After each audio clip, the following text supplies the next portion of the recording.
جس میں مالک لم یزل ارشاد فرماتے ہیں وَبِالْوَالِدَيْنِ احسانا، والدین کے ساتھ احسان کرو، والدین کے ساتھ حسن سلوک کرو، والدین کی فرما برداری کرو۔ اب اللہ قرآن میں تو یہ ارشاد فرما رہا ہے کہ والدین کے ساتھ احسان کرو، حسن سلوک کرو، ان کی فرما برداری کرو۔ محبوب خدا امام الانبیاء حضرت محمد مصطفیٰ صلی اللہ تعالی علیہ وسلم کیا فرماتے ہیں؟ حضرت ابن عباس حدیث کے راوی ہیں، مشکات المصابیح کی حدیث ہے۔ آپ فرماتے ہیں کہ اللہ کے محبوب امام الانبیاء صلی اللہ تعالی علیہ وسلم نے ارشاد فرمایا، جو بندہ نگاہ محبت اور نگاہ رحمت سے اپنے والدین کے چہرے کی طرف دیکھتا ہے، اللہ کے محبوب علیہ السلام نے ارشاد فرمایا اللہ اس بندے کو حج مقبول کا ثواب عطا فرما دیتا ہے۔ اب آپ اندازہ لگائیں، ایک بندہ کئی لاکھ بھر کے مکہ میں جائے، مناسک حج کو ادا کرے، سفر کی جو اذیتیں اور مشکلات ہیں ان کا سامنا کرے، حج کر کے واپس آئے، اللہ قبول کرے نہ کرے میرے رب کی مرضی ہے، لیکن محبوب خدا امام الانبیاء حضرت محمد مصطفیٰ صلی اللہ تعالی علیہ وسلم فرماتے ہیں جو محبت اور رحمت کی نگاہ سے اپنے والدین کو دیکھ لیتا ہے، فرمایا اللہ اسے حج مقبول کا ثواب عطا فرما دیتا۔ اب وہ صحابہ کی مجلس تھی، صحابہ مصطفیٰ کریم علیہ السلام کی بارگاہ میں حاضر تھے، عرض کرنے لگے جانے جہاں یہ بتائیں اگر کوئی ایک بار والدین کے چہرے کی طرف دیکھے اللہ اسے ایک حج کا ثواب عطا فرماتا ہے، یا رسول اللہ اگر کوئی 10 بار دیکھے؟ اللہ کے محبوب علیہ السلام نے ارشاد فرمایا اگر کوئی 10 بار دیکھے اللہ اسے 10 مقبول حجوں کا ثواب عطا فرمائے۔ صحابہ نے عرض کیا یا رسول اللہ اگر کوئی 100 بار دیکھے؟ مصطفیٰ کریم علیہ السلام نے فرمایا میرے رب کے خزانوں میں کوئی کمی نہیں ہے، اگر کوئی 100 بار دیکھے گا فرمایا میرا رب اسے 100 حجوں کا ثواب عطا فرمائے گا۔ صحابہ نے عرض کیا یا رسول اللہ یہ بتائیں اگر کوئی 1000 بار دیکھے؟ حضور علیہ السلام نے فرمایا 1000 تو بہت نیچے ہے، تم اس سے بھی اوپر دیکھو، رب اس سے بھی اوپر حجوں کا ثواب عطا فرمائے۔ اسی طرح ایک حدیث میں آتا ہے، حضرت انس رضی اللہ تعالیٰ عنہ حدیث کے راوی ہیں، آپ فرماتے ہیں کہ محبوب خدا امام الانبیاء حضرت محمد مصطفیٰ صلی اللہ تعالی علیہ وسلم نے ارشاد فرمایا کہ اس دنیا میں کائنات میں جو بندہ یہ چاہتا ہے کہ میری عمر میں اضافہ ہو، میری عمر بڑھ جائے، اور وہ چاہتا ہے میرے رزق میں برکت ہو، اللہ کے محبوب علیہ السلام نے ارشاد فرمایا کہ اسے چاہیے کہ وہ اپنے والدین کے ساتھ حسن سلوک کرے۔ جو والدین کے ساتھ حسن سلوک کرے گا، ان کی فرما برداری، ان کی خدمت کرے گا، اللہ کے محبوب علیہ السلام فرماتے ہیں والدین کے ساتھ حسن سلوک کی برکت سے اور اس سبب سے اللہ تبارک و تعالیٰ ایک تو اس کی عمر میں اضافہ فرما دے گا، دوسرا اللہ اس کے رزق میں برکت عطا فرما دے گا۔ ایک اور حدیث میں آتا ہے، مشکات المصابیح کی حدیث ہے، حضرت عبداللہ بن عمر رضی اللہ تعالیٰ عنہ آپ فرماتے ہیں کہ ایک شخص حضور علیہ السلام کی بارگاہ میں حاضر ہوا، حاضر ہو کے عرض کرنے لگا یا رسول اللہ صلی اللہ تعالیٰ علیہ وسلم میں آپ کے ساتھ مل کر اللہ کی راہ میں جہاد کرنا چاہتا ہوں، میں آپ کے ساتھ مل کر اللہ کی راہ میں جہاد کرنا چاہتا ہوں۔ حضور علیہ السلام نے پوچھا کیا تیرے والدین میں سے کوئی ایک زندہ ہے؟ اس نے عرض کیا یا رسول اللہ صلی اللہ تعالیٰ علیہ وسلم میری والدہ حیات ہے، زندہ ہے۔ اللہ کے محبوب علیہ السلام نے ارشاد فرمایا کہ جاؤ جا کر اپنی ماں کی خدمت کرو اور ساری زندگی والدہ کی نوکری میں گزار دو، اور اللہ تمہارے جہاد کو قبول فرما لے۔ بندہ میدان جنگ میں جائے، جہاد کرے، لڑتا لڑتا شہید ہو جائے، پتہ نہیں کہ اس کا جہاد قبول ہوگا یا نہیں ہوگا، لیکن اللہ کے محبوب علیہ السلام نے ارشاد فرمایا ماں کی خدمت کر اور ساری زندگی ماں کی نوکری کے اندر گزار دے، اس کی خدمت کے اندر گزار دے، فرمایا اللہ تجھے جہاد کا ثواب عطا فرما دے۔ اسی طرح ایک اور حدیث میں آتا ہے، حضور علیہ السلام کی بارگاہ میں ایک شخص حاضر ہوا، آج اللہ کے محبوب علیہ السلام کی بارگاہ میں عرض کرنے لگا یا رسول اللہ صلی اللہ تعالی علیہ وسلم بڑی دور سے آیا ہوں، بہت ہی زیادہ سفر کر کے آیا ہوں۔ اللہ کے محبوب علیہ السلام نے فرمایا تیرے آنے کا مقصد کیا ہے، کس سبب سے آیا ہے، کیا نیت لے کر آیا ہے؟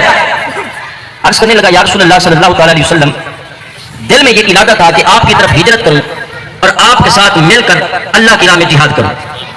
یا رسول اللہ آ تو گیا ہوں لیکن والدین کو روتا ہوا چھوڑ آیا ہوں، یا رسول اللہ آ تو گیا ہوں لیکن والدین کو رلا کے آیا ہوں۔ اللہ کے محبوب علیہ السلام نے فرمایا انہی قدموں پہ واپس پلٹ جا، جیسے ان کو رلا کے آیا ہے فرمایا ویسے جا کے ان کو منا، فرمایا کہ ساری زندگی ان کا ادب کر،